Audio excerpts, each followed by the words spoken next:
여러분 안녕하세요. 며칠 안 있으면은 이제 올해가 가고 2021년이 다가오네요. 해가 바뀔 때면은 항상 사람들은 내년엔 어떻게 될까 궁금해합니다. 특히 경제에서는 더욱 그러합니다. 내년의 경제는 어떻게 될까? 내년의 경제를 지배하는 새로운 방향, 새로운 트렌드, 새로운 패러다임은 어떤 것일까? 이런 생각을 합니다. 물론 경제 예측이 모두 맞는 건 아닙니다. 그러나 전문가들이 내년은 이러이러한 방향으로 갈 거다 하는 생각들을 모아서 여러 군데서 발표를 합니다. 세계적으로 가장 대표적인 기관이 영국에서 발행하는 이코노미스트에서 이런 대예측 이런 것들이 나오죠.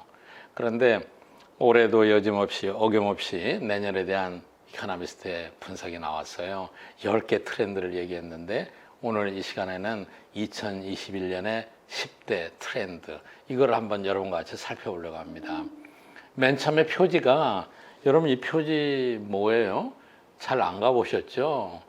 이거 어떤 분은 뭐 빠찡코라고 하고 어떤 분은 슬롯 머신이라고 하고 이 카지노에 가면 있는 기계를 딱 표지에 붙여놨어요. 그래 이게 무슨 의미인가 하고 내용을 봤더니 내년이 2021년이잖아요. 여러분 혹시 블랙잭이라는 게임을 해보셨나요? 해보셨다고요? 안 해보신 분들은 한번 찾아보세요. 블랙잭에서는 21을 맞추는 게 굉장히 중요합니다. 그래서 내년에는 2021년이니까 혹시 인류에게 어떤 행운이 오지 않을까 하는 생각으로 이걸 표지로 한 것 같아요. 어찌됐든 내년에 우리 경제 세계를 지배하게 될 가장 큰 현안, 문제, 트렌드 그것은 백신 전쟁입니다. 경제도 백신에 달려있고 국가 간의 앞으로의 격차, 계층 간의 격차 모든 것들이 지금 백신에 달려 있습니다. 그래서 요즘 경제가 내년에 회복되면은 V자로 가잖아요. 근데 V자가 우연히 백신하고 스펠링이 같아서 V자 회복이다 이런 말도 합니다. 그래서 이 백신 개발 이후에 지금 이제 보급 경쟁이 전 세계적으로 격화되고 있죠. 백신의 외교다. 백신 보급률이 경제 성과를 좌우한다. 또 다른 한편으로는 유럽 쪽에서는요. 백신의 부작용 때문에 백신을 거부하는 사회운동도 일어나고 있다고 그래요. 프랑스 같은 나라에서는 거부하겠다는 게 한 30% 이상 되는 거예요. 어찌됐든 내년 1년은 백신이 경제, 사회, 정치, 외교 모든 문제에 있어서 가장 중요한 현안이 될 것이다. 두 번째, 내년에는 경제적인 측면은 명암이 교차될 거다. 백신이 지금처럼 회복이 돼도 보급이 돼도 내년 상반기의 경제는 여전히 좀 어려울 거다. 하반기에는 굉장히 빠르게 회복될 거다. 침체와 회복, V자가 나타날 거다. 그런데 앞에 말씀드린 대로 백신의 보급률과 속도에 따라서 어떤 나라는 빨리 회복되고 어떤 나라는 늦게 회복될 거다. 격차가 국가 간의, 지역 간의, 기업 간의 격차가 굉장히 크게 나타날 거다. 또 한 국가 내에서도 계층 간의 격차가 더 심화될 거다. 이런 우려를 많이 합니다. 세 번째 트렌드는 바이든이 미국 대통령이 됨과 더불어서 새로운 미국에서의 신경제 질서가 회복되지 않겠는가. 그동안 트럼프는 아메리카 퍼스트, 미국 우선주의 원칙을 써서 동맹도 저버리고 자국을 위한 보호무역 정책을 많이 썼습니다. 그런데 바이든은 글로벌리즘을, 세계화를, 자유무역을 다시 재창하고 있습니다. 기후협정에도 다시 들어가겠다고 얘기합니다. 그런데 바이든이라고 해서 미국의 국익을 포기할 것 같지는 않습니다. 그렇기 때문에 글로벌리즘을, 세계화를 군데군데 패치업한다. 뭐라고 하나요? 흔한 말로 그냥 땜빵한다고 하나요? 이런 수준의 글로벌리즘이 약간 회복되는 추세를 가게 될 거다. 또 네 번째 트렌드, 미중 간의 갈등, 여러분 어떻게 생각하세요? 트럼프 때는 상당히 심각했죠. 우리는 뭐 고래싸움에 새우등 터지는 것처럼 우리가 굉장히 어려운 적이 많이 있었죠. 그런데 바이든 시대에는 이게 약간 회복이 될 거다. 그러나 바이든 역시 중국을 미국의 가장 큰 경쟁자로 생각하고 있기 때문에 미중 갈등이 그렇게 쉽게 누그러질 것 같지 않다. 이렇게 얘기합니다. 다섯 번째, 기업이 전선에 서게 된다. 이게 무슨 말이냐? 앞에 얘기한 미중 갈등과 비교해서 얘기한다면은 요즘 미중 갈등 때문에 하웨이 제품을 쓰는 기업들은 엄청나게 어려움을 당하고 있죠. 미국이 교육을 못하게 하고 여러 가지 규제를 많이 하잖아요. 또 EU에서 그 빅테크 기업, 뭐 MS, 구글, 페이스북 이런 큰 기업들에 대한 규제를 하니까 이제는 이제 기업이 전선에서 전쟁하는 것과 마찬가지로 지정학적인 여러 가지 갈등, 국가 간의 분쟁 이런 것 때문에 기업이 큰 어려움을 당하는 경우가 많아졌다.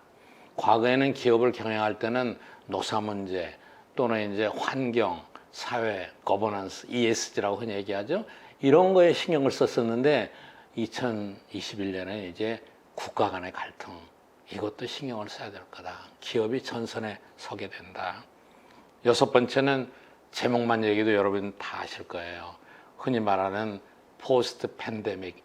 이 코로나 이후에 원래 상태로 모든 게 회복될 거냐? 아니면 이 새로운 문화는 코로나 때문에 일시적으로 있었고 이제 코로나로 인해서 생겼던 많은 라이프 스타일이 유지될 거냐, 변화될 거냐. 예를 들자면은 온라인 비즈니스, 여러분 코로나 끝나면 어떻게 될 것 같아요? 재테크 어떻게 될 것 같아요? 많은 학자들이 코로나가 끝나도 이 팬데믹 동안에 정착된 사회, 경제, 라이프 스타일이 쉽게 사라지기 어렵게 될 거다. 그래서 포스트 팬데믹의 이러한 현상들이 상당히 오랫동안 가게 될 거다. 일곱 번째는 앞에서 자연스럽게 파생되는 거예요. 지금 여러분들 다 집콕하시죠? 여행도 못 하잖아요. 그래서 영어로는 흔히 less fool loose world라고 하는데 과거보다는 덜 자유스러운 세상이 된 것 같다.